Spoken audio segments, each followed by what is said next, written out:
Okay, welcome, ladies and gentlemen, to this evening here at the Alpine Museum of the German Alpine Club, the Deutscher Alpenverein. Hello, everybody, at our channel Facebook and at our channel YouTube.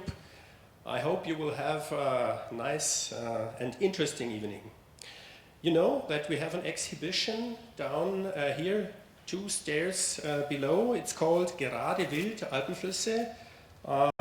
Additionally to this exhibition, we have some fringe events scattered all over the year.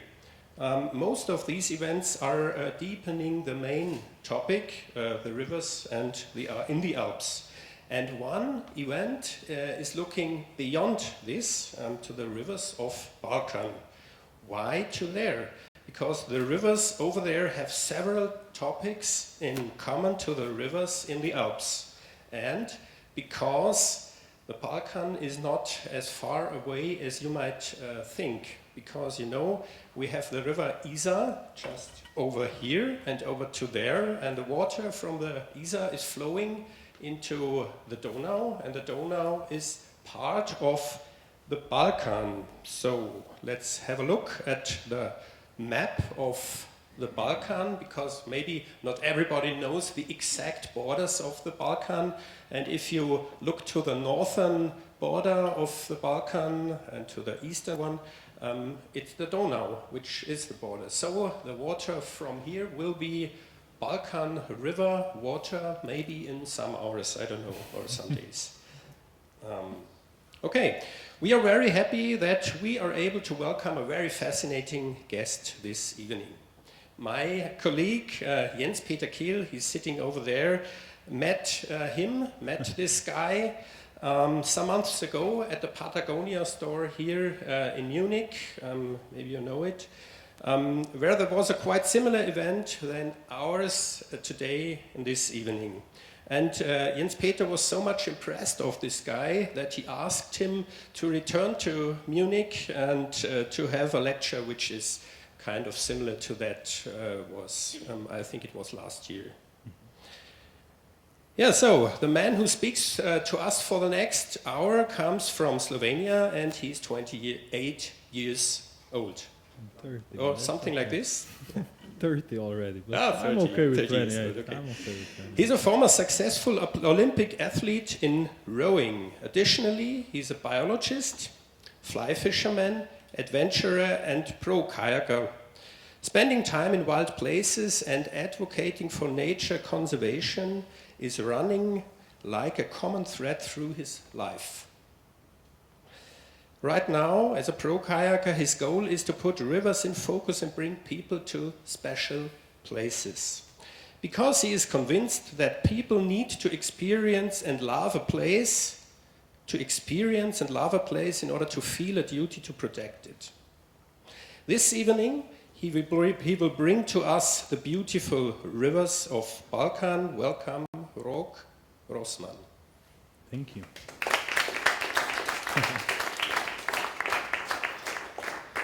That was quite an intro. Thank you very much. I feel very special. Thanks for coming. Thanks for having me here. It's always good to come and talk about Balkan rivers outside the Balkan, because they are really special. And I'm still trying to figure out how I feel here on this island, because I don't know if I know that now it's artificial island because there's a small power plant just down there. But I'm pretty sure that 100 years ago or more this was an island also, and Isar was still a wild river. So let's just call it an island and enjoy the island. So I'm gonna start with showing you a couple of pictures. This one that you're already looking at. This one, just take a few moments to see all the details in these pictures. And this one,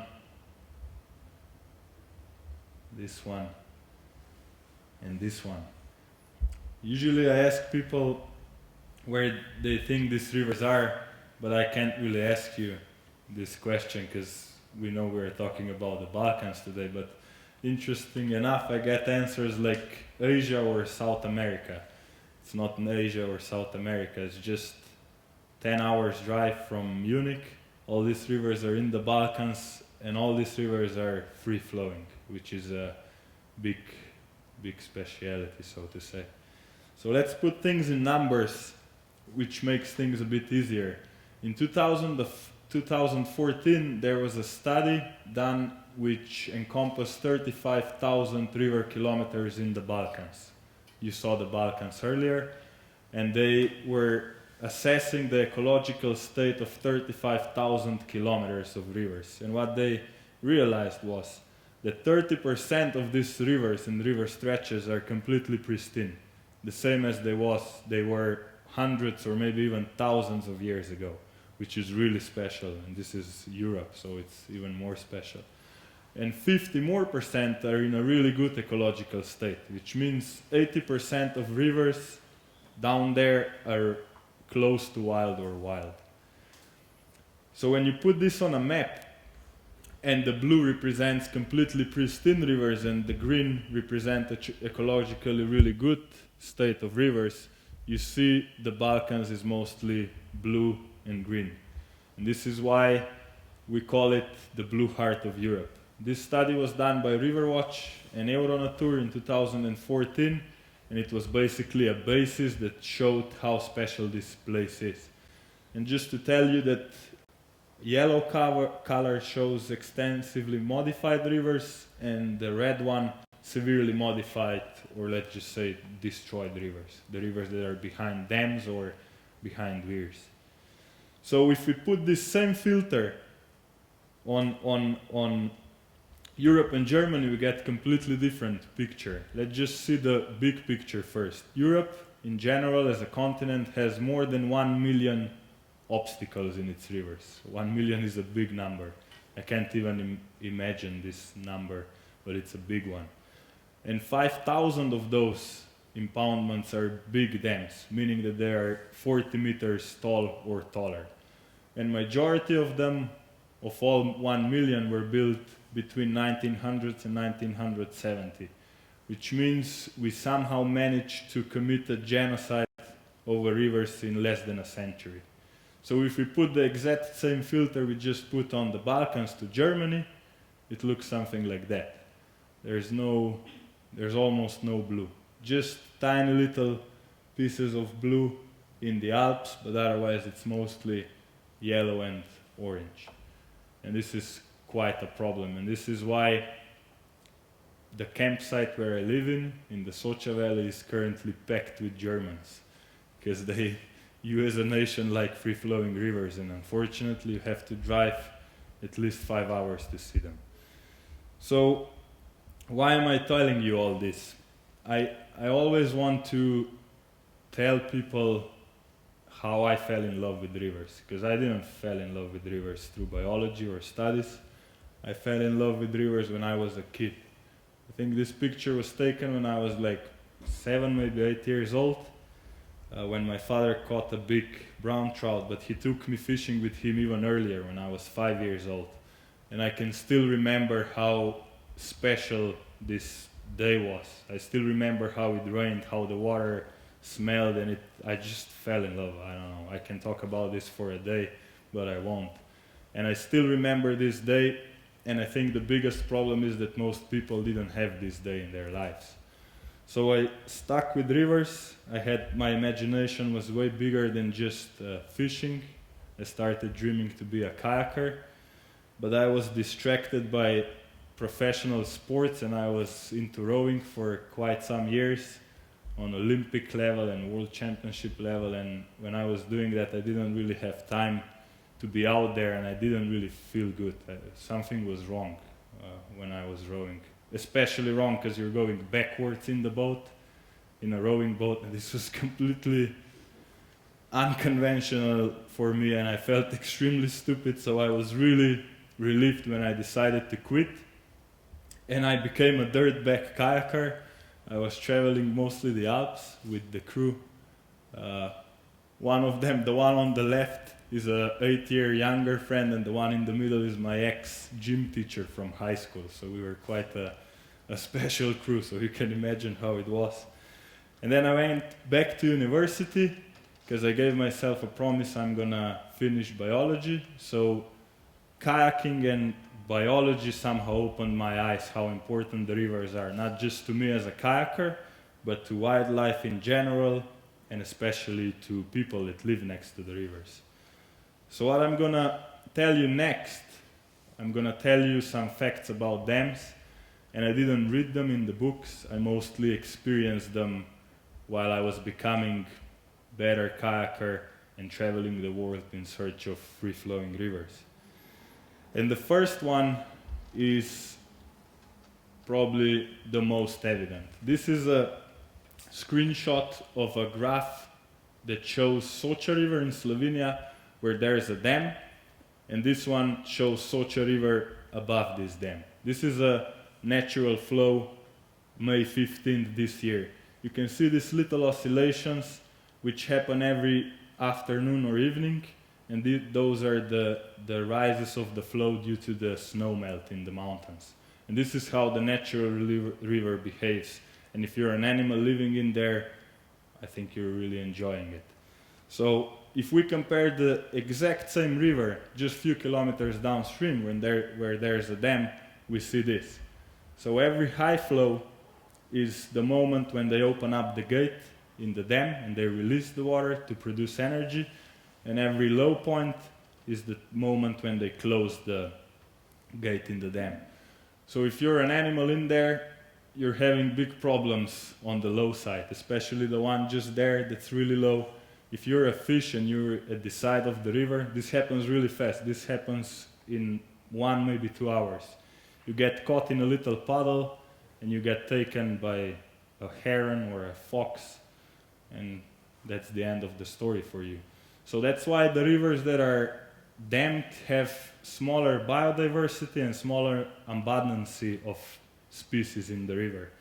So if you're a kayaker, which is a different thing, you always check this. Now we have this on our smartphones, and we always go kayaking when they open up the gate, because we want high flows, but fish can do that and all the other animals. So the next one is also correlated with the fish, and the fact that dams stop the fish migration is pretty obvious. If you build a dam, you put an obstacle into a river, and if you're a fish, there's no other way but the river. You can't walk around the dam. So generally, the rivers that have dams have decimated fish populations.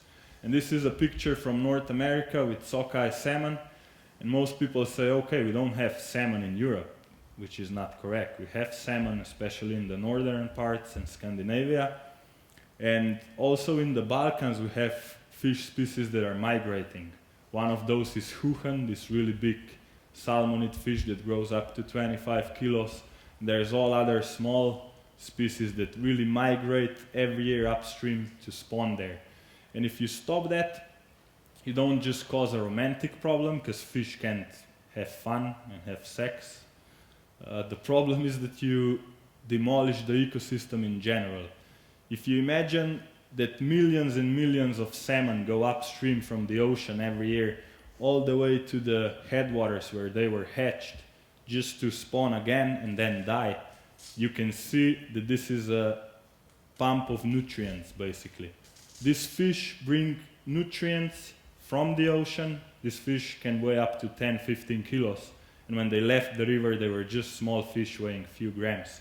So they bring tons and tons of nutrients, and when they die, they become a fertilizer. So all the rivers that have no dams are much richer, and not just the rivers, also the forests around the rivers, up to 40 kilometers on each side of the river. The forest is richer because of that. And they prove that through tracking isotopes, because you can track isotopes from the oceans. They're a bit different than the ones from the land. And in the rivers without dams, they still find those in the trees. In rivers that have dams, they cannot track these isotopes anymore. Then the next fact about dams is that they sometimes fail. People see this hard to believe, but this is a picture from the Alps, from Vajont. This happened in the year 63. The dam didn't even collapse. A landslide came falling into the reservoir, and there was an overflow of water flowing over the dam, and this happened to villages downstream. 1,900 people died in just a few minutes. This is stronger than a bomb. And currently there is one dam that's making worries to many people, dam in Mosul, in Iraq. If this dam breaks free, 6 million people can die or will die in just 45 minutes. So we should just keep that in mind. This wasn't happening just back in the days. This is a recent picture from Kenya, where a dike broke loose 2 months ago, I think, maybe it's 3 months now. There were 25 casualties at first, but many more casualties are now unfortunately following, because these sediments were toxic because of mines that were up there. So dams should be considered as a possible danger. And then this site, which is probably the site that explains why they build the dams, the picture or the drawing is from Asia, but we can simply bring this to the Balkans because it's the exact same story. Dams are usually built by people that are influential, and especially in the Balkans we see a triangle of investors, local politicians and construction companies. So if you imagine that investor comes from foreign country, even in the Balkans it's mostly China, Turkey, or let's say Norway, sometimes also Germany. They bring the money for the project, they connect with the dam construction company, and then they both go to the local politician, because politicians need to provide all the papers, and sooner or later they end up having environmental impact assessment, which can be severely modified, especially in the countries outside European Union. Usually they don't ask locals whether they would like a dam or not, and at the end they build a dam, they export the energy back to the countries that invested it, and the locals above the dam have to move out because they cannot live underwater if they flood the whole valley, and locals under the dam are facing problems because they don't have enough water or the water quality really drops severely. So this is a problem that's not directly related to ecology, but directly related to human relations. And then the last one, that's probably the most frightening or most unexpected, is the one that explains this graph. And the story goes that Hydro Lobby is still trying to convince us that we should build as many dams as we can in order to save the climate crisis, because they are presenting hydropower as green, renewable, and a perfect alternative. But it shows that it's not the fact. If you can see this graph, you see that this horizontal axis has different types of power plants, from boreal reservoirs, which are run-off rivers, small dams up in the northern parts of the globe, and then this shows, the vertical axis shows emissions per 1 gained kilowatt. So can you understand, can you read the graph? If you can, just ask me a question. So when you compare them, you see that small dams in the north are not that bad when it comes to emissions. Then we have natural gas, which is considered as a bad way of gaining energy. It is pretty bad. Then we have coal, which is considered as the worst type of gaining energy. It is also bad because it has around 1,000 grams of CO2 per kilowatt. But then the one on the far left is a problem. Those are tropical reservoirs. All the big dams in subtropical and tropical areas of our planet are bigger producers of greenhouse gases than thermal power plants. And this was a shock even for me when I saw this study 4 years ago, but this is now becoming a really studied topic.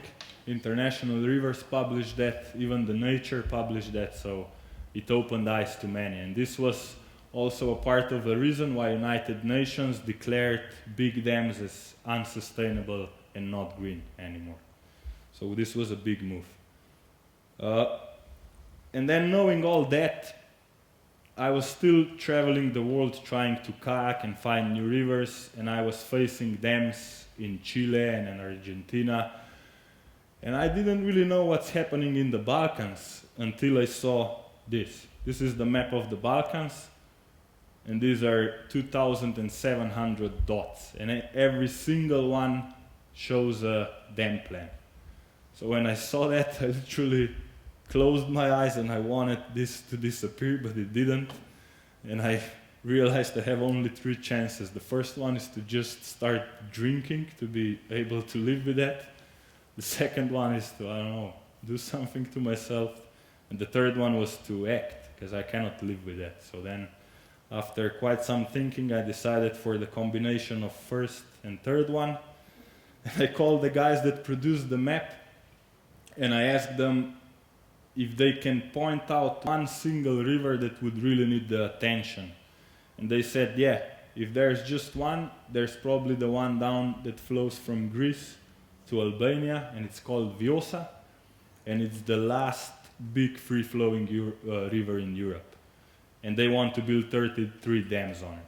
And I was like, okay, that's a good information. I called 3 friends of mine, 2 of them were filmmakers, 1 was kayaker, and I said, would you guys go with me down there next week and paddle the whole river? And they said, yeah, we would do that. So we literally drove down there and kayaked the river from source to sea for 8 days, and we were fishing to try and catch trout that we did genetical analysis on, and we just made a film. Our budget was 350 euros just for the gasoline. And we said, this is how much we can do at this moment, and let's see what happens. And it turned out that the film was a really big success. And we started getting emails from people that were like, how can we help? How can we join into the story and try and help protect this river?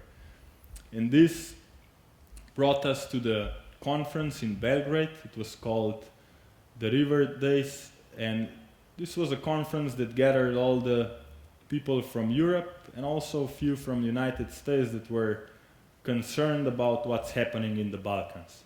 And it was a 3-day event, and I was pretty shocked when I was just listening to lots of complaints, we can't do anything, or we just need millions in order to do something. And I just lost it, and I said, guys, would you give me 10 minutes so that I can share with you what I would do? And they said, yeah, you can have these 10 minutes. But then I had a problem. I said, fuck, now I have these 10 minutes, I should provide a solution. So I made a big bluff.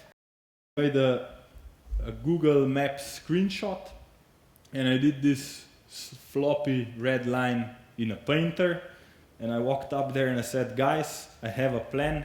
Me and my friend will kayak all these rivers next year in order to share with the world what's happening down there. And I was expecting big support, but I didn't get any support. They were like, what the fuck, you hippie, just go away, you can't do anything, you're just a kayaker. But then that's my thing, I like challenges, and I wanted to prove things to the old guys. So I stuck with this, and the good side of this was that at the party that followed this same evening, there were many locals that came to me and said, look, if you're really gonna do that, you can come to my place and you're gonna stay at my place and we're gonna provide food for everybody because we want to help you. And once you give a promise in the Balkans, you better keep it because these are special places. So, a long story short, I decided to make a leap. So this is probably the part of this presentation when I try and talk about the concepts and stuff, because I'm thinking a lot about concepts lately. And I've heard and even attended many workshops where you have a guy from, I don't know, a developed country talking to people how to share stories and how to make decision making, so to say. And mostly I have to admit these workshops were a bunch of crap. They didn't tell, they said lots, but at the end of the day, making decision is just making a decision. If you're gonna think about things and analyze things and make tactics and I don't know what, you will never really go for a decision. So my idea is not to do the first step, but instead of that, do the first jump. Because if you do a step, you can always turn around and change your mind. If you jump, you're up there and then you have to do it. And that's what happened to me. and I'm just going to show you a short clip what also happened to me. I'm really afraid of heights, and I wanted to shake this fear of heights, and I did this with the help of my friend and the paraglider. Hope this is going to work.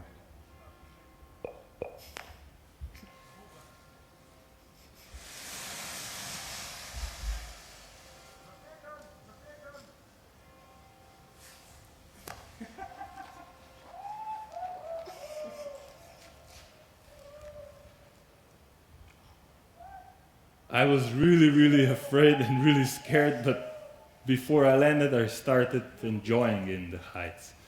And yeah, you will see that at the end I landed straight into the cow shit, which usually happens when you make a crazy decision, but at the end of the day you can literally turn it into something good. So this story became a bigger story, and it started evolving because we only had 5 months from the decision I made to the real start of the tour, and I started giving talks. I think the first talk I gave had just 4 people in the audience. The last one had around 500, but it was really good to see how people are interested into helping.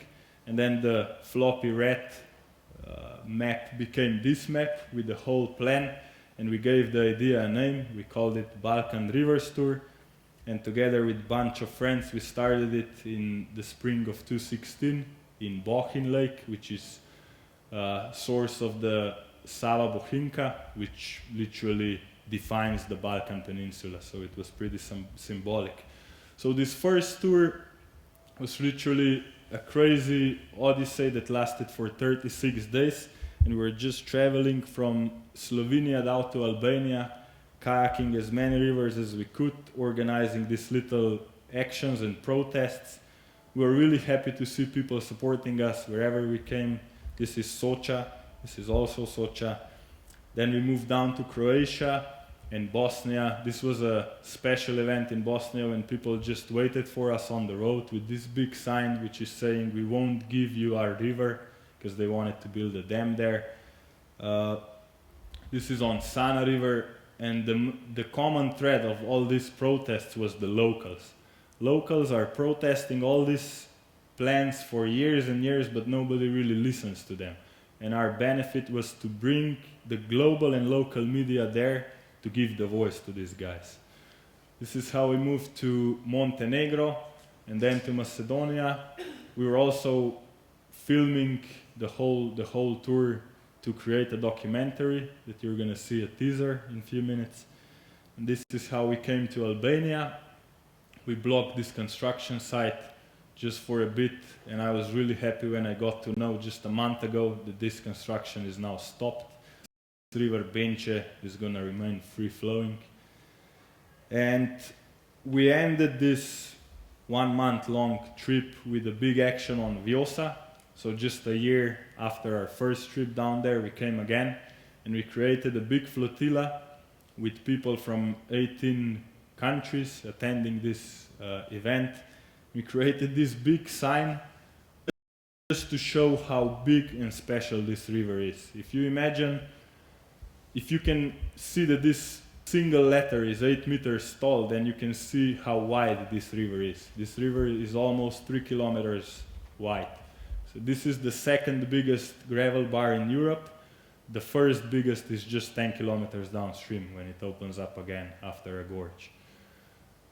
And this really sent a clear message that not just Albanians, but people from all over the world want to see this river free-flowing in the future. And we ended up the whole tour with a protest in Tirana. We were collecting signatures on my kayak, and there was a big sticker on the kayak that said, "Dear Prime Minister Edi Rama, we demand from you to declare Vjosa River and its tributaries as a first European Wild River National Park." And there were more than 500 people at this protest. We blocked the street for almost an hour. They sent lots of police officers there, but the Prime Minister didn't show up. So we just left the boat there, and we're still guessing where the boat is. But generally, this was a really good thing for the media, him not showing up, because it showed the gap between people that really want to defend wilderness and traditional way of life and people that are just into profits. So when we looked at the clipping after the tour, we were really surprised. All the big media, all the small media started writing about that, and this was basically why we started it. We just wanted to share this with the world and then see what happens. And this in long term also brought me here. And there was a guy who made a tattoo on his arm with this logo and stuff like that. Things were just going crazy.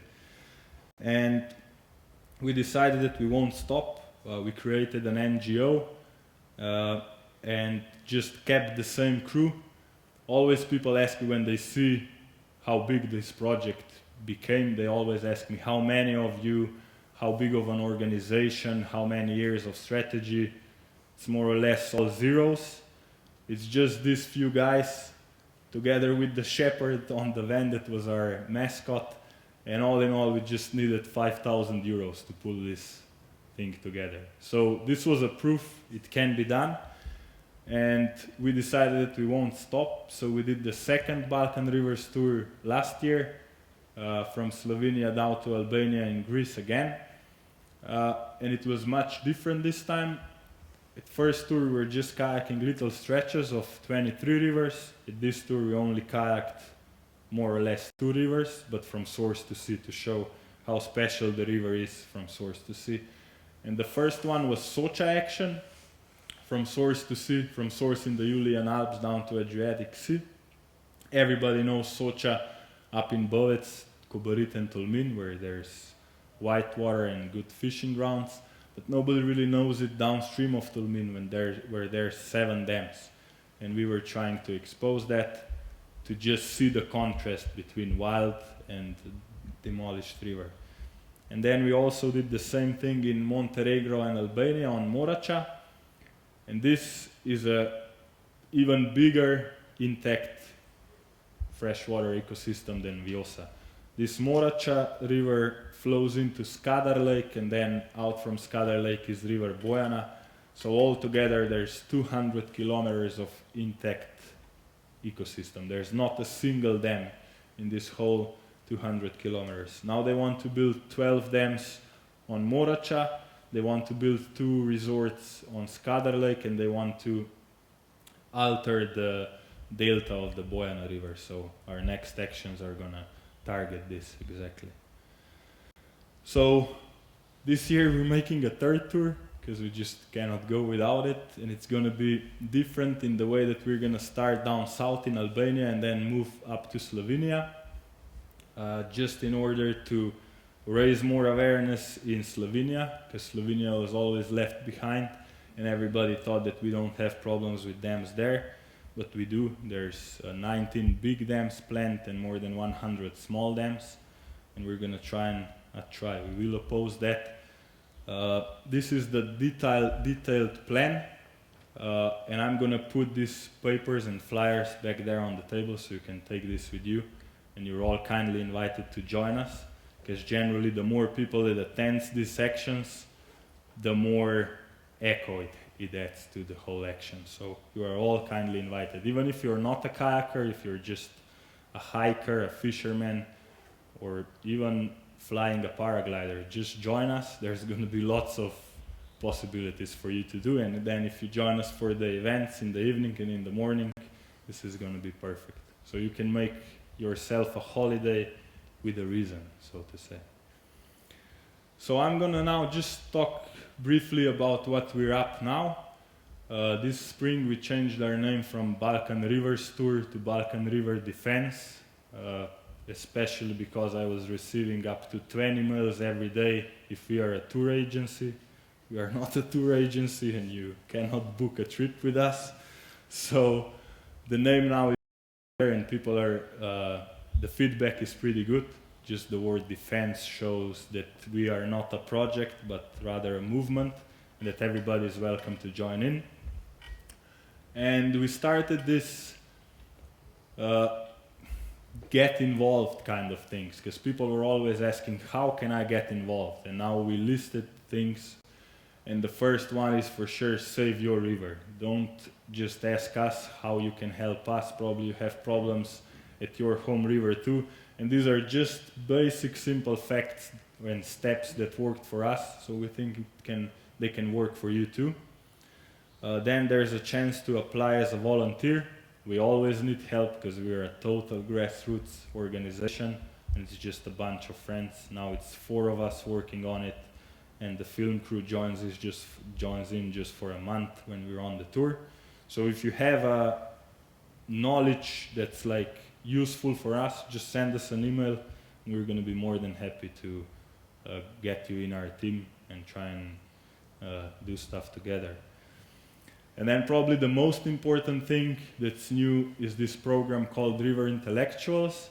The story is pretty crazy. A kayaker from Netherlands that joined us for the first tour broke her neck last year on a kayak race, and she was out of a boat for almost a year, and she had all the time to finish the studies, so she finished a master's degree in hydraulic engineering, and then she had a decision to make, whether to go into a job or to do something good for the environment and the rivers. So she called us and she said, I would dedicate a year for you guys, and I'm just gonna come to Socha with my little tent, and we're gonna come up with the idea. And this is the idea.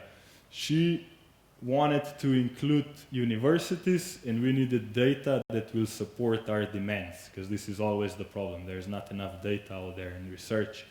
So she started this 2 months ago, and the basic idea is to gather professors that will become ambassadors of this program, and students that will make master theses that can provide useful data for us, and at the same time give them a good feeling that they did something useful.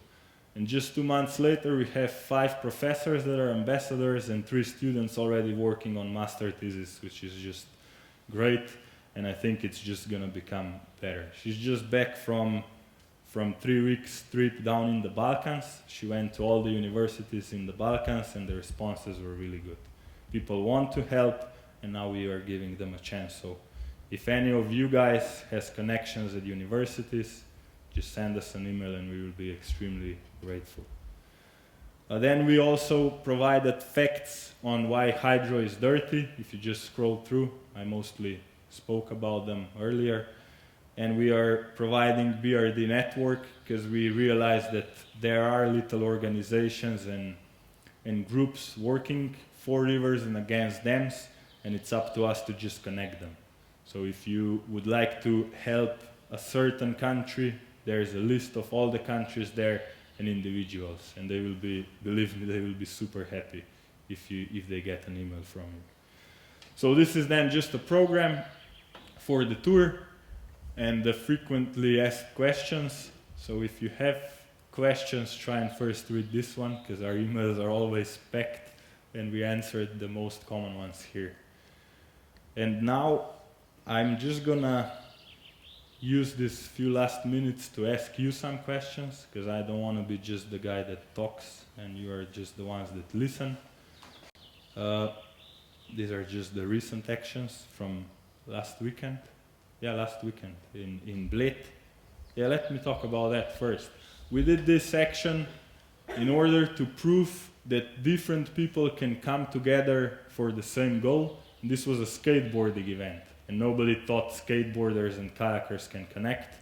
But we connected, and what came out was a pretty solid event and solid gathering with traditional boats, rowing boats, kayaks, SUPs. There's even a flamingo there, inflatable flamingo, which was a special flotation device, and the banner says "Together for Rivers." And this whole event was basically made just for this picture, which is pretty stupid if you just have a picture at the end of the day. But we put together an open letter to Slovenian government saying that people from all over the country are demanding from Slovenian government to reassess these plans for 119 dams, because we have data and we are convinced that we don't need them, because this won't stop the climate crisis, it won't lower the carbon emissions, but it's only going to destroy the last pieces of rivers that we have. And we are still gathering the signatures from all the organizations, and we are hoping that we're going to hand over the open letter to the government in the next few weeks. This is the open letter. It's not really useful for you guys because it's in Slovenian, but just to have it as a proof. So we're still keeping a promise that we're going to fight for these rivers with our hearts. I think this is the most important part. We feel the need to do something for these rivers. We're not doing this because it's our job. And we're going to keep on giving voice to these locals. This guy in Valbona, Albania, said to us that he cannot be a shepherd underwater, which is completely true. These guys in Montenegro said, guys, please stop these dams because we like fishing for trouts and not carp if they build a lake. And these kids that demolished us in soccer, they said, guys, please stop the dam because if they build a dam here, this is on Vjosa, this would be 20 meters underwater. These people don't have option B. They grow their own food in the garden just behind this field. They don't go to shop. They still live traditional way of life. And being down there really fills you up with emotions and makes you realize that this is a big fight we have to keep on fighting. And we're going to keep a promise that we're going to make these adventures light and fun, because if you make it too dark, they tend to become overwhelming and then you become depressed, and nobody really likes to be depressed. So we're going to keep on trying that nature conservation is a rock and roll and everybody can join in, and it's nothing wrong if you drink a beer after a kayaking or a protest. So now we come to questions, and I'm going to shoot the first one at you. Is there something bothering you in the world around you? And don't think just about dams, just think about everything. You don't need to answer it to me, just answer it to yourself. I generally hope there is something bothering you, because there's lots of things wrong in the world right now. But just try and pinpoint one thing that really bothers you. And if you have it in your mind, the next question is, do you think it makes sense to just complain about it? Because this is what we usually do. At least in Slovenia, we go into a pub, we order the first beer, we say, oh, everything's fucked up, this is not okay for us, they will destroy this and that. And then we drink another 4 or 5, and then we go home feeling a bit depressed.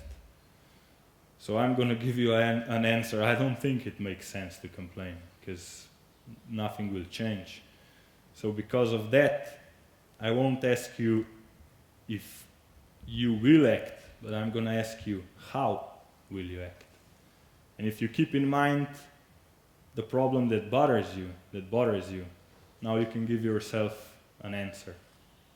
I don't want to say that we did a big job, because we didn't. We still have to stop many dams. We only stopped 7, which means we still have to stop 2,693, which means we have lots of work left.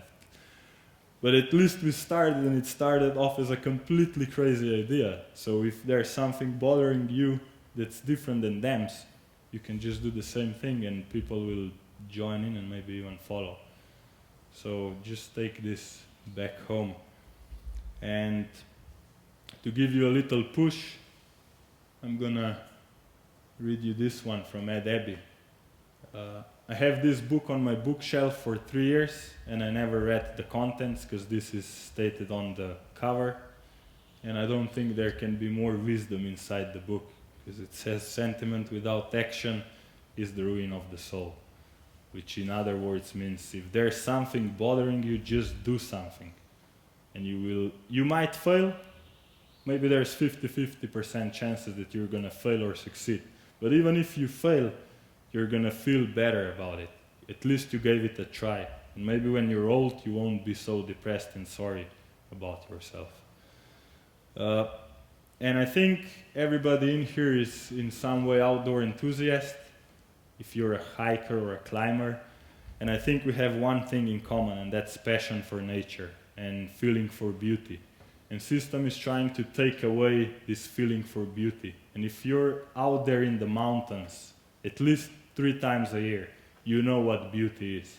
And if somebody wants to steal this away, you will feel bad. And as long as you have this, we're on a good way to stop this destruction. So I think it's up to us to connect the dots, because there are the dots. I think just in this room there's enough people with different knowledge that we can create an action group in order to defend a forest or a river or a wall if you want. So let's just work together and form a group that will stand up for our sacred places. You can't be too young, too old, too rich or too poor to make a difference. These are all just some sort of words that make you not do anything. So if you really love a place, then you think you don't just feel a need, but you feel an honest need to protect it. So don't wait too long, because this is what's happening right now in the Balkans and also in the Alps. And instead of dams, just make love. And for the end, I'm going to show you the trailer of the film we're just working on. I'm going to go back home tomorrow and work on this film for 3 days, 4 days with our crew. Because this film is going to be the red line of next tour.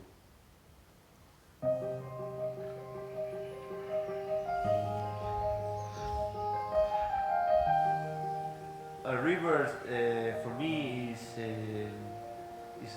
my path of my life. I am one of these persons who's gonna support just the free water running down, you know. Photo no. No photo. No photo. It's just a landscape. No photo. Dove c'è acqua, c'è polizia privata e non lasciamo nessuno fare foto. Ubili bi ovu rijeku. Mi znamo što pogotovo visoke brane što znaju napraviti od rijeke. Will change the whole ecosystem of the environment if that hydropowers get built. If the dam is built, the water would cover all this fertile land, and probably the local people would have to leave this area. The sad story is that nobody really told them about these plans. Kako mi jednom rekao jedan gospodin direktor prirode, gospodine Hitko, vi ne znate koliko svaki dan protiče tu dolara koji idu u nepovrat. On ne vidi rijeku, on vidi dolar.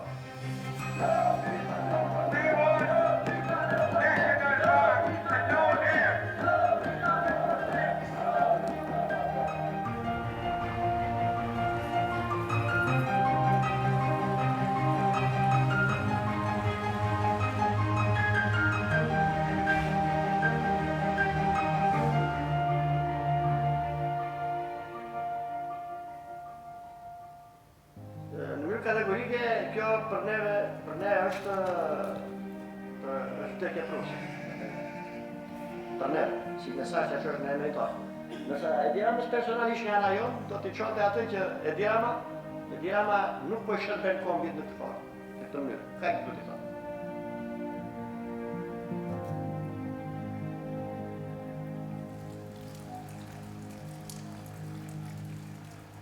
Oni smo naredili dobro stvar, ampak to je šele začetek ene ogromne stvari.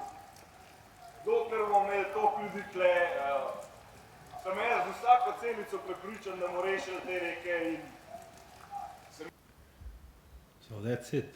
Thank you very much.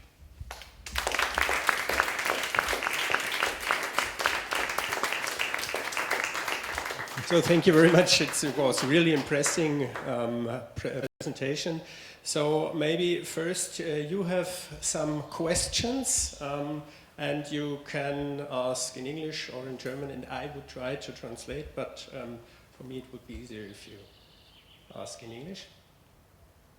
Is there some questions? Please to the microphone, because it's with the website. You showed us the graph that, the tropical reservoirs have such a high CO2 emission. how actually does that work? Oh. I didn't. That's a good question and a good point. If you imagine that you build a dam where on the river that was literally a smaller river, and then by building a tall dam you flood the whole valley, and together with the valley you flood the soil, the grass, sometimes even the forest, because sometimes they don't even cut the forest. And then in probably first 2 or 3 years the bottom layer of water becomes deoxygenated, meaning that there is no oxygen down there. And when you have a process of rotting without presence of oxygen, then the side products are CO2 and CH4, which is methane. And those are light gases and they come out as bubbles. So if you're gonna kayak on a reservoir, or if you swim in a reservoir and if you see little bubbles, this is usually CO2 or methane. But this is happening all the time. And the remaining water that it's still packed with these gases extracts the gases once the water comes through the turbine, because it becomes really turbulent and all the remaining gases go into the atmosphere too. So they didn't know this is really happening, but now they have all these measurements and studies done, and the results are frightening. You can Google about it more. There's also YouTube videos on that. It's chemistry. Some more questions? Oh yeah. We can talk Slovenian. Yeah, even maybe 2 questions. The first one is, you mentioned that a lot of people are asking for kayak tours down there. Have you thought about kicking off some enterprises there with locals to put more tourism in that area to gain for the people? Yeah, that's a good point for sure. We are trying now, at least for Morača case, we're gonna do a little study that's gonna compare Tara River, which is Europe famous for kayaking and sustainable tourism, to Morača, which is a free-flowing river, but nobody knows it, and it has 0 sustainable tourism options available right now. So we're gonna try and provide numbers how Morača is worth if they build these 12 dams, and how much is worth if they don't build these 12 dams in terms of tourism.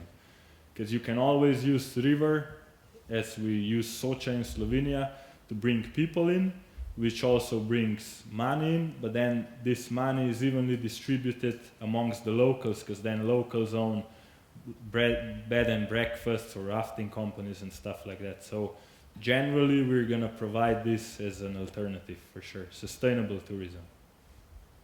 And then the second question was, if I remember right, you wanted to go to Tasmania or Australia to meet some relative, more or less, or from the same area we were. Have you done this, and what was the experience there? Yeah, last year when we met with Jens, or is it? It's almost 2 years ago, because it was December. It was 2016 as a calendar year. We went to Tasmania in order to meet Anka Makovec, who is a lady from Slovenia that was born next to Soča and was a part of the fight against dam on Soča in 70s. But then she moved to Australia and then to Tasmania to live and work there. And when she heard they want to build a big dam on Franklin River, which was a sacred river for Aboriginal Tasmanians, she became a part of resistance. And literally this story of Franklin River is until today the biggest story of success, how they saved the river. They were protesting and blockading the construction site up in the jungle for 11 months, while other people were fighting the case on courts. And after 1 year they succeeded, and until now this river is completely pristine and national park. So we went down there to meet Anka, because she was in a bad health situation, and we were there to just come there and listen to her stories and to put her story in our upcoming film, and also to kayak the river. So we were kayaking the river for 8 days, and it's probably one of the best experiences I had, next to the experience of meeting Anka, because unfortunately she passed away just 2 weeks later. So it was a special thing, and thanks to your help, we gathered like 800 euros last time in Munich, because we asked people at the event to help us because we needed money for plane tickets. So once again, thank you for making this possible. And a question that a few people have asked me is there a need for more electricity in the Balkans? So is there any way that the electricity is being used there, or does it all go somewhere else? And is it just sort of to help individuals make more money, or is there an actual need? That's a super important question, yeah. It turns out that most of the countries are net exporters of energy, so generally there's no real need to produce more energy. For sure, they all go into direction of saying we need to produce more green electricity, because they still consider hydro as green, because most power plants down south are either coal power plants or nuclear. But generally, all the projects that we were focusing on, all the energy gets exported either to Austria or Germany, because Austria and Germany want to say they have high percentage of renewables. So this is a big problem. So we are creating a need for something, and there's no real need for that. Because mostly this energy can't physically even come to Germany, because there's no cable that connects the countries. So this works as a how do you call it? Borza. As trading money. There's money out there that's just numbers in computers that gets traded. It's the same with electricity in this case, but we're still trying to figure it out. And there is an NGO called Bankwatch that's just strictly focusing on the money flow, who's investing and who's then getting the energy. And they just released a study that's really important, and it also shows how many people were either assaulted or even killed in Albania because they were trying to stop this, because it goes just for big profits. Yeah.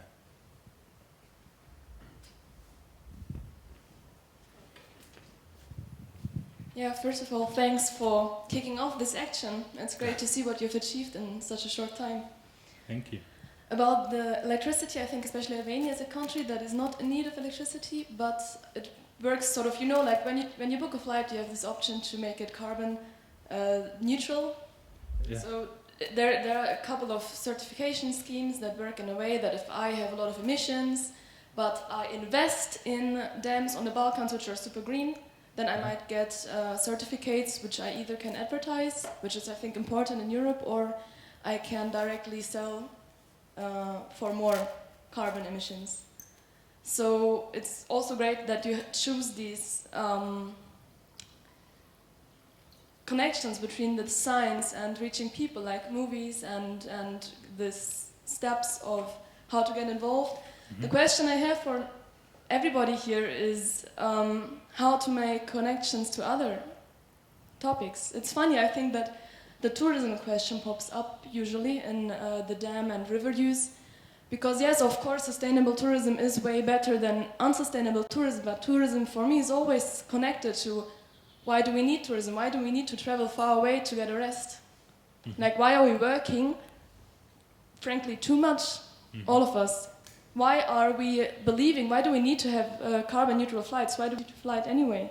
Mm-hmm. Why are we eating tomatoes that taste like shit just because they come from some tomato farm somewhere in the Saharan desert, while we could have the same production of garden vegetables like you have in Slovenia? Mm-hmm. So my question is sort of like, while we're sitting here in Munich, and while a lot of our companies, even our development banks, are investing in these dam productions, how can we involve the local population here in a similar way that you guys do in seeing what the issue is and getting into resistance? Because I think resistance is one of the big emotions that is missing in developed countries.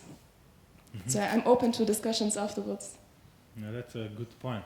I came across this problem this year when I was talking to financial supporters of the tour and people that are supporting in different ways. And when I mention a protest, people are like, oof, we don't want to be in this story if it's going to be protests. So I was like, okay, I don't have all the time to explain this thing. So I just named protests creative actions. and everybody was okay with that. But the problem is that our developed countries, the societies or communities in these countries, are self-censoring themselves in terms of protest. So there is not government or system that's stopping us from doing protests, even though protest always was and still is the main tool in democracy in order to express your opinion. So the problem is that we see protest as something negative. I don't think it's negative. All the protests we did were extremely friendly, and if somebody would become violent, we would get rid of this person immediately, because it's not about violence. It's just about expressing your opinion in a way that you get hurt. Because if you don't get hurt in a nice way, then you just have to block a street sometime. Yeah, so don't see protests as something bad. For sure, don't throw stones at parliaments and stuff, because that's stupid. But if you just express your opinion, everything's okay with that. So what did you think? How was the atmosphere on the Balkan countries when you had your journey? How was it in Tirana, maybe, as you had your protest in Tirana? Because we saw many policemen just around you. Yeah, people in these countries are not used to make protests because they're still afraid. So there were many people that wanted to join us but said they can't because they will lose a job if they join us. Or they asked us not to be in the pictures because if they are seen, they can have problems. So this is happening in Albania, in Montenegro, sometimes even in Slovenia. There's these dam construction lobbies that prevented kayak clubs from joining us on Socha River. There was a kid in Bovec primary school that wanted to join us to represent the primary school, but just hours before the event his father called me and cancelled, saying that if he will join us, he will lose a chance to still train in the local club because the club is sponsored by the power plant. So it's pretty bad. There are pressures from all sides, for sure. So if we look at 2,700 projects on the Balkan, where is the main problem? Do you think main problems are in Albania or in Bosnia, Herzegovina, or can you locate it in any way? It's more or less evenly distributed. But the main problem is that these proposed dams majority of them are small scale dams. Small hydro is everything that's smaller than 10 megawatts. And if you know a bit about electricity, you know that 10 megawatts is not much. But most of these dams are even smaller, between 3 and 5 megawatts. And I was just in Bosnia on Sana River 2 weeks ago, when they finished the construction of a dam on Sana that is, the word Sana means healthy, so it's perceived as the purest river there can be. Right between below the source they built small hydropower plant that costed them close to 3 million euros, and it's now working on 3.1 megawatts. There's no economy behind that. It's going to take them 120 years to just return the investment to zero. So they earned the money while they were constructing it, because the project went from 1.5 millions to 3 millions. So that's the problem, that they're doing all these destructions just to make a bit more money. And generally these dams wouldn't provide much electricity. Also knowing that there are dams out there. Albania has 98% of electricity comes from hydro. And now they want to build another 400 dams. This just doesn't make sense. They could install solar. There's a study that says if they would put solar on 1/4 of the roofs in Tirana alone, Tirana has around 280 sunny days. They would cover all the needs for the whole country, but they don't want to do that.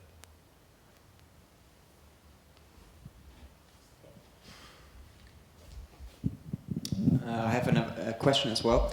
Yesterday, the German Alpine Club was invited to the Ministry of Environment here in Bavaria, to Minister Huber. All the NGOs were invited, and they were discussing about how much water shall be left in the river behind hydropower. So we have already these hydropower dams and this problems.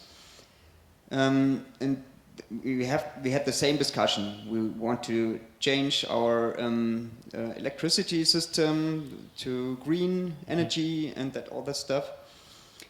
But and also very often in these discussions they say, okay, but there are also possibilities to make this hydropower energy better. We put more water in the river. We have the fishes can go around it, and they are also making a lot of research. Do you see that there's are they doing just building huge dams everywhere in the Balkan region, or do you see they're also making innovative projects which are better than others, or is it always of course the best version is to do nothing, but maybe there are differences between the plans they have there? Yeah, for sure you can make a better or a worse dam. Generally, hydropower was invented by Nikola Tesla, who comes from the Balkans, and he said, never use more than 20% of the flow. That's his quote, and he was smart enough to say that. Usually dams take way more than 20%. Every time they have to determine the biological minimum that flows below the dam, but as far as I know, and my experience tells me that almost no dams really follow this biological minimum, because in the warm months now, let's say from June to September, waters are low. If they are not glacier waters, like here for instance, they are so low that they have to literally stop the whole river. There's rivers in Slovenia and throughout the Balkans and also in the Alps that are completely dry below the dam. So you have a river without water in it for 2 months, which is a dead river. So this is a problem. Then they reacted on the pressures from NGO sites by building these fish ladders so that fish can somehow find a way and swim over the dam. Sometimes I wouldn't find a way. And fish probably has bigger issues of finding the way. I was now in Sana, and the fish ladder there is completely unfunctional. We were checking it and fish cannot go through. And these things cost a lot. These fish ladders can cost over €1 million. And then at the end of the day, they're not functional. Or in the best case, if they are functional, fish are facing a problem because fish are swimming upstream to find water that's extremely clear and packed with oxygen. And if they make it through all the mazes, through all the dams, they end up being in a reservoir that's warmer and has less oxygen than the water below the dam. And if somehow they spawn in this reservoir, the young fish that are going back to the sea don't have the knowledge to go back into the fish ladder, because when they're swimming downstream, they always go with the biggest current. When they're swimming upstream, they go with the smallest current. That's how they find the fish ladder, or how they jump over rapids. But when they're going downstream, they go in the main current, which brings them into turbines. So then the turbines kill the fish, and then you don't have anything. There's a river in the United States where they calculated, because they built all these intricate fish ladders for salmon, but they calculated that for one salmon that passes all these dams, the cost is $9,000 per one fish. Probably doesn't make sense. But the bad thing here is that the NGOs you're mentioning, because it's Mindestwasser. One moment, because the audience can hear if you speak into the microphone. Yeah, so the bad thing here in Bavaria is because it's a new Mindestwasserleitfaden which is to be developed, and I was in one of the sessions. Obviously we were not invited in the following one. Maybe I was too much critique in that. So it's just ridiculous. They just give 0.6 factors of the minimum water. Yeah. Okay. With some exceptions, as you surely have noticed. So officially 0.8, but otherwise 0.6 of the average low water. And this is almost nothing. So we are talking about a completely different river then. And the bad thing really is, and I just have to complain about the so-called Naturschutzverbände here. When I was in the meeting, I just said, okay, compared to the current ruling in existing dams, that's okay because it's better than the day today. Because currently they have these 512 rule or something like that. So it's even less than 0.6. But the interesting part is that the government obviously wants to also apply this for new dams. And I just said, if it's these 0.8 for new dams, it will kill all remaining free-flowing rivers here in Bavaria and Austria. And I was just told, yeah, that's too negative. And I can just tell you, River Salach, and as a kayaker you know it, below the Lofa area there's a free-flowing grade 2-3 river stretch between Austria and Germany, ending up in a lake, in a dam, a lake in Germany. And exactly there they are now exactly arguing with this 0.8 minimum water to build a new dam and just get out all the water there by irrigation. And so it's the protesting again. So if we in Germany here, we are just trying to compromise. And just to mention, you said 30% here are pristine. We know from Wasserrahmenrichtlinie here in Germany, we have just 7% of rivers which are in good state, not pristine. In good state, 7%. And there is almost no trend to the better. And we are building all these new dams, like a technical university here in Munich now does these Schachtkraftwerke, which is so friendly because they try to solve the problems that fish going down can't find it. So it's so friendly, so they are now building all this, and it's just crazy because they are just taking parts of the river where you don't have a dam, and now they then build a weir. It's nothing else than a weir. Taking all out, the water out, doing the Schachtkraftwerk with some slide for some fish hopefully, and that's it. And for the humans like me as a kayaker, that's just the end of the story again. The one thing is when you have a big dam and it doesn't make sense to remove it, you can install turbines that are more efficient, because these dams are mostly 50 years old and the technology back then was way less efficient than now. And we always say that if they should just install a better technology to gain way more power from the same destruction. But they are not into that because they lose money through this kind of investments. Yeah.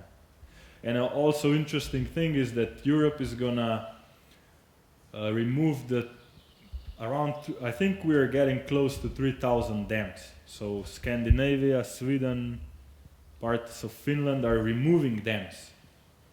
And the Balkans is trying to build 3,000 new dams. So there's a contrast. There's a knowledge that dams are bad, and they're putting big amounts of money into getting them out from the rivers. And then at the same time you're building new ones. So it's obvious that there's a money laundering issue.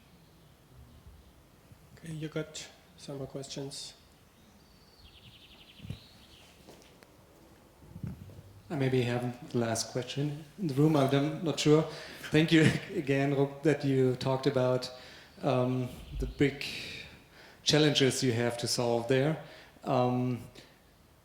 Because you did, I have a question for you now. What would you like the German Alpine Club to do to support your work? Do you have an idea what we could do? Well, no, just having a presentation is always good, yeah, because just sharing this information with people is super important. But generally, I'm pretty sure you guys have good connections with outdoor people, and many outdoor people are scientists or well situated.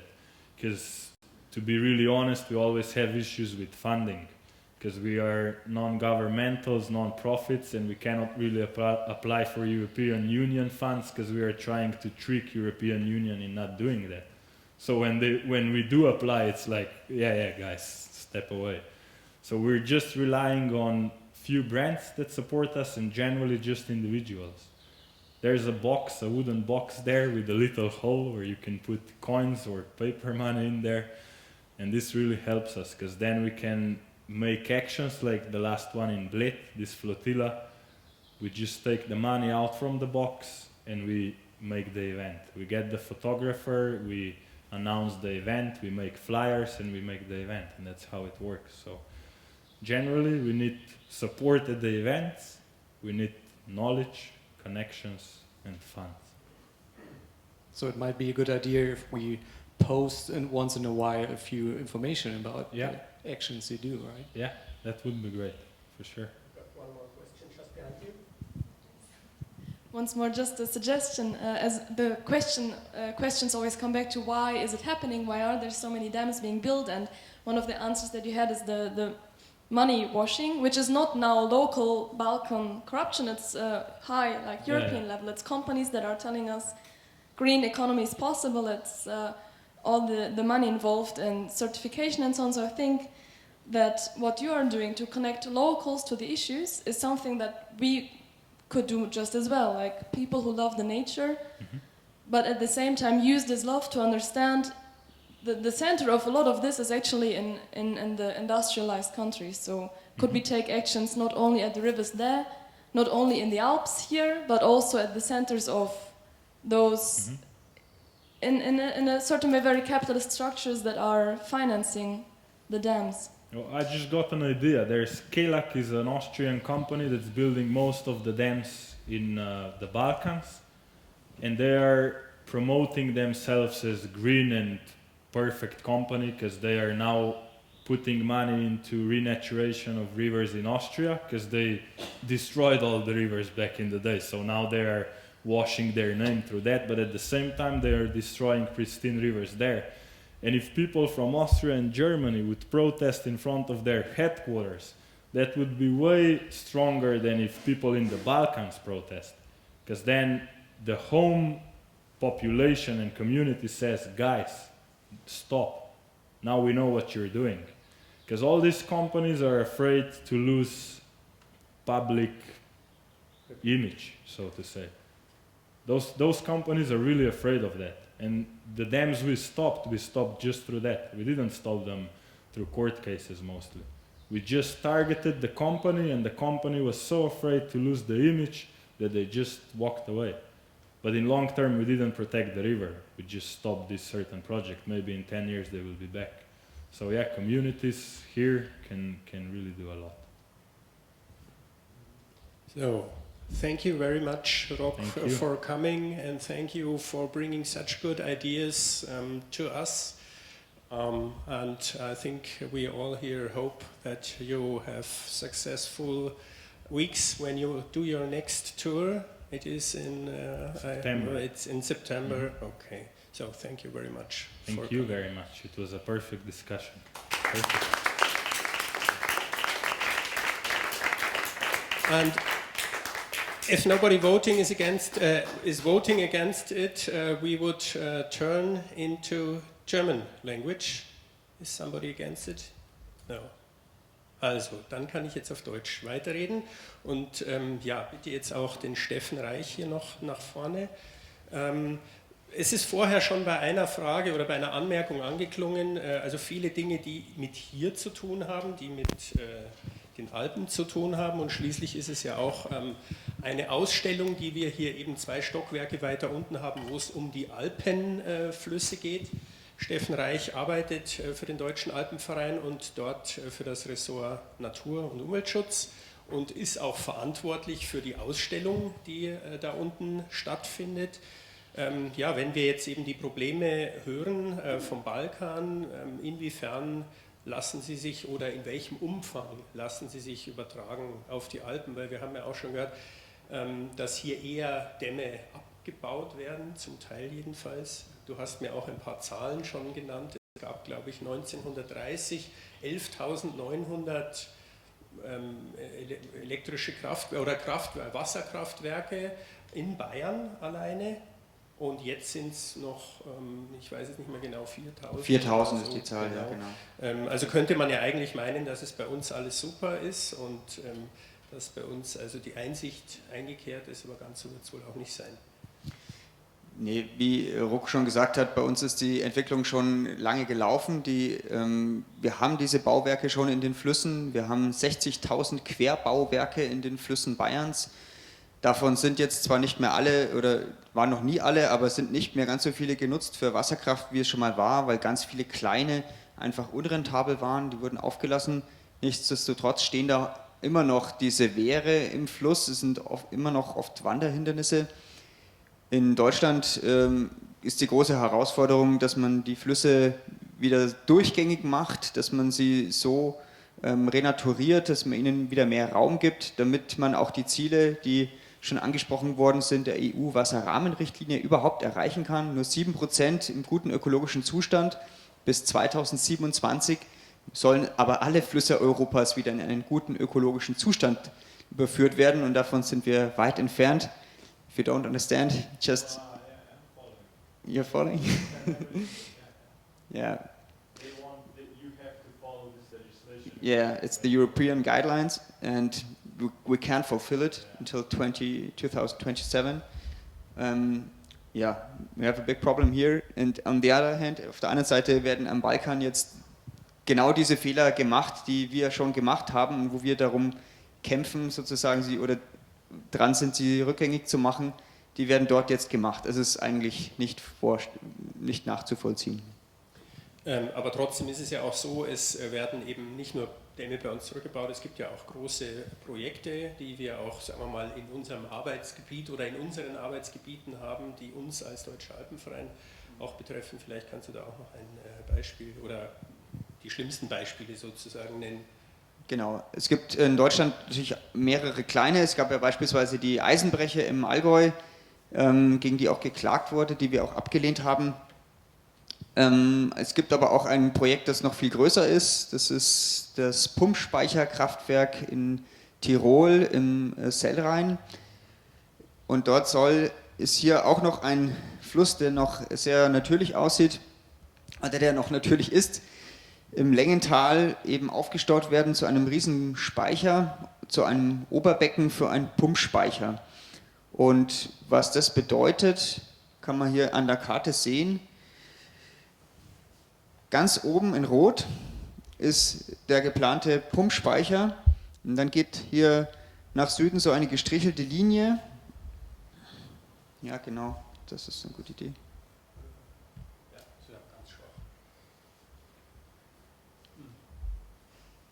Nee, oder? So, das geht mit dem Beamer jetzt auch nicht. Da sind unterwegs so rote Kästchen eingezeichnet, da steht WF, Winnebach, WF Fischbach, WF Schranbach, das sind alles Wasserfassungen. Es sind 6 Flüsse, die jetzt noch natürlich sind in den Stubaier und Ötztaler Alpen, die alle gefasst werden sollen und alle in einen Stollen geleitet werden sollen, um diesen Längental ferner zu bedienen. So there are 6 pristine rivers they want to catch and to redirect into this reservoir. And the sad thing about this, also das Schlimme dabei ist, es ist nur noch ein Fluss am Schluss übrig, der sozusagen noch natürlich bleiben wird, weil das Ding ist bereits genehmigt. Es läuft zwar noch ein Gerichtsverfahren, der Alpenverein hat unter anderem mit dem Umweltdachverband in Österreich dagegen geklagt und mit dem österreichischen Alpenverein. Es wurde aber genehmigt. Momentan gibt es eine Revision, aber es ist nicht davon auszugehen, dass das Projekt wirklich komplett noch gestoppt werden kann. Das ist leider der Fakt. Und was das wirklich bedeutet, dazu haben wir auch noch einen kleinen Clip vorbereitet, der auch passend, it's also about kayaking, you know it already. See, Play.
Also wir sind heute da, weil wir im Endeffekt diese Problematik einer breiten Öffentlichkeit zugänglich machen wollen. Gell? Ich als Wildwassersportler sehe solche Ableitungen öfter. Ich sage mal, der Otto-Normalbürger, der weiß gar nicht, was eine Ableitung ist.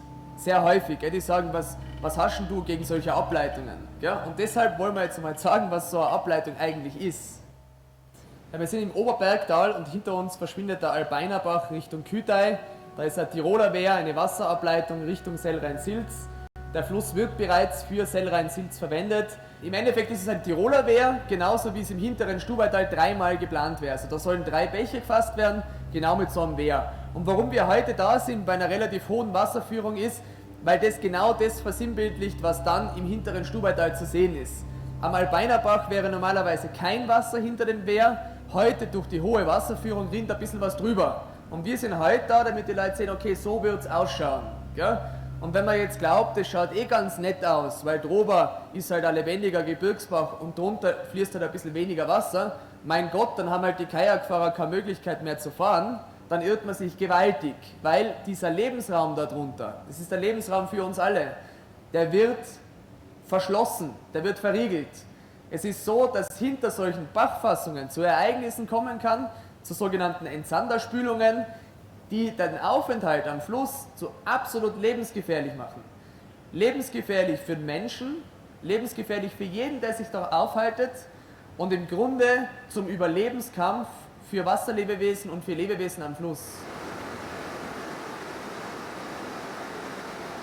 Die Lebensgefahr für Mensch und Tier ist das eine, ja?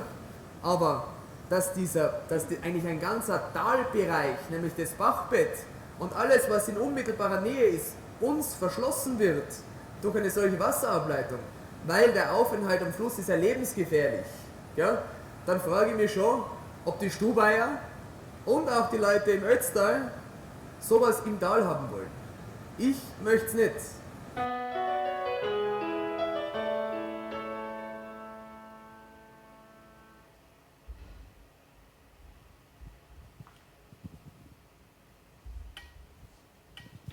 Ja, kommen wir vielleicht noch mal ganz kurz zurück. Ist zwar eigentlich auch schon ein gutes Schlusswort, aber das ist ein bisschen untergegangen vorher. Was machen wir denn jetzt eigentlich noch mal gegen diese Pläne? Und ich finde, da kann man auch noch mal das aufgreifen, was Rok vorher gesagt hat. How will we act?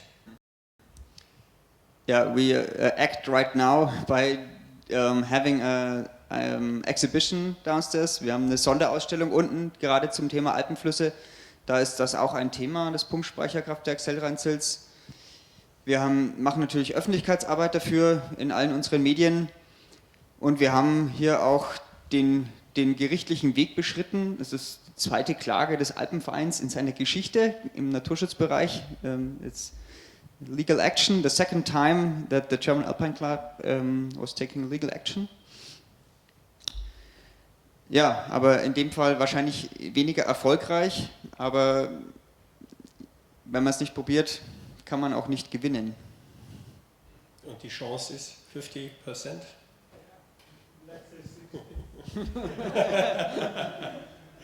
Okay, ja, dann herzlichen Dank.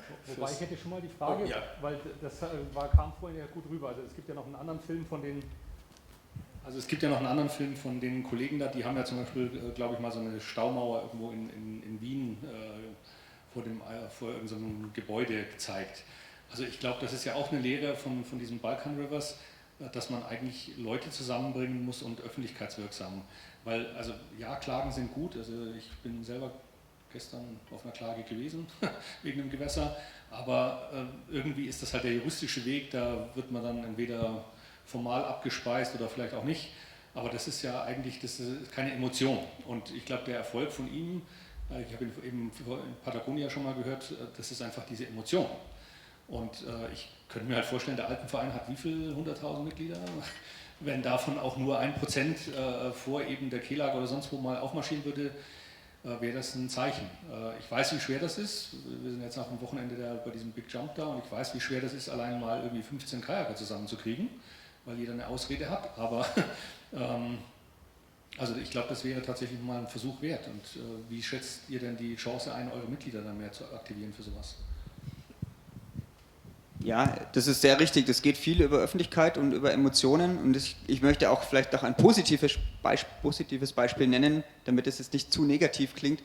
Das ist das Riedberger Horn und das Thema Alpenplan, wo wir eine Positivkampagne gefahren haben, die Kampagne Danke Alpenplan, und viele Proteste gemacht haben. We protested for, it's like a ski area that was used to build, they wanted to build it, but they now quit the plan. And we got that over public relations and emotions. But I guess it's too positive. So they will not implement the plan, and Seehofer gave them a lot of money. So for 10 years it's safe now. So let's wait. Yeah, we saved it for 10 years. At least for 10 years. It's a positive thing anyway. But, ja, klar.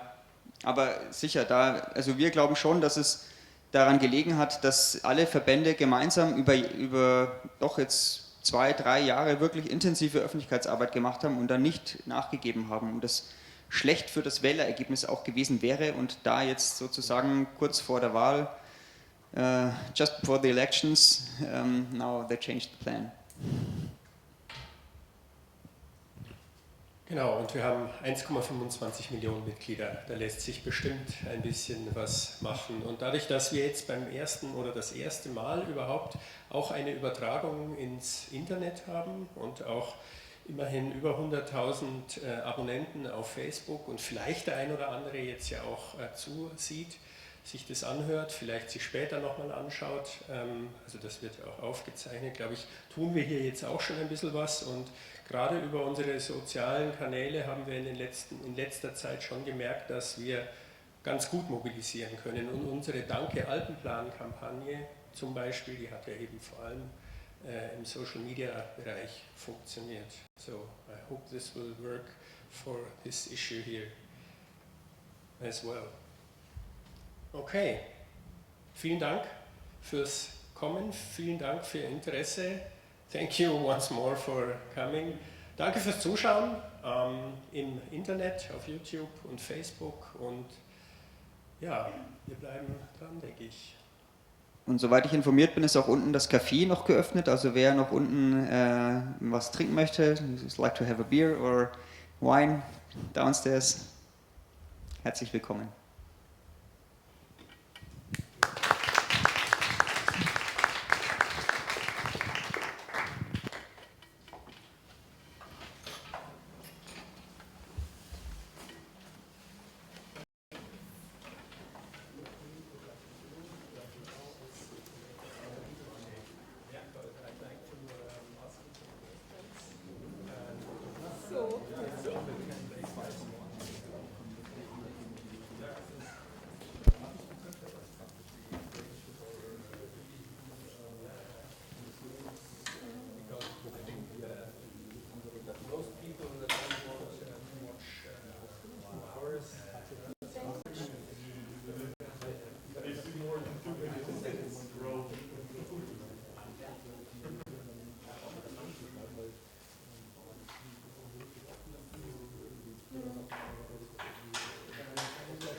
Wobei ich es wirklich schwierig finde, da auf dem Laufenden zu bleiben, weil eben zum Beispiel Aufforsten, es gibt jetzt auch schon einige Firmen, die in Brasilien aufforsten, den Amazonas, aber die forsten dann auch mit Bananenplantagen, die sie als Biosahne verkaufen oder so. Also ich finde es gibt jetzt, glaube ich, auch zum Beispiel, das mit dem Fliegen kann gut sein, dass die eben diese großen Staudämme rausgenommen haben, aber die Studie zu den Flüssen von Bankwatch, also es gibt Riverwatch, die arbeiten zu dem Thema, und Bankwatch auch genau zu denselben Flüssen. Das war eine Studie, die haben eben die Staudämme auf den Flüssen untersucht, und jetzt gibt es eine Studie vor 2-3 Jahren, die studierten Banken und Firmen. Und ist es durchgelaufen? Das